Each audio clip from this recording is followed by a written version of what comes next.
Hi everybody, I made delicious blueberry scones. They come out really yummy. Let's get started. So right here in a big bowl, I'm adding some flour, sugar, baking powder, and salt.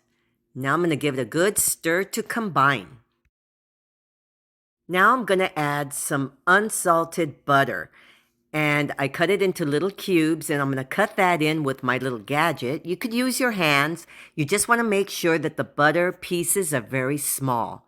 Now I'm adding some blueberries. These are fresh blueberries, and I'm going to combine them in the flour. Next, in a small bowl, I'm going to add some eggs and some whipping cream. Okay, I'm going to mix this together, and then I'm going to form a little well in the center of the flour mixture, and I'm going to add my egg mixture. Now with a fork, I'm going to gather it all up and make it all combined.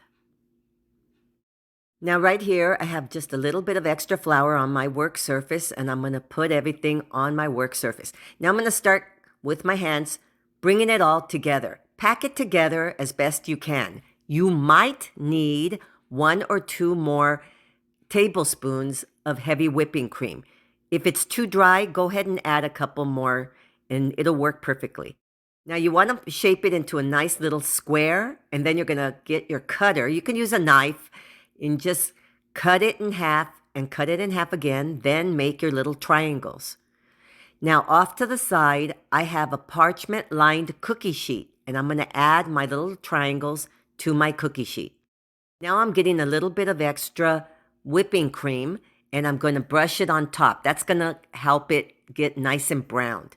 I have a preheated oven, 400 degrees, and I'm going to cook these 20 to 22 minutes until they get a nice little brown on top. They came out super good. They're big and chunky, and I just love blueberry scones. So these are beautiful, delicious blueberry scones. Thanks for watching.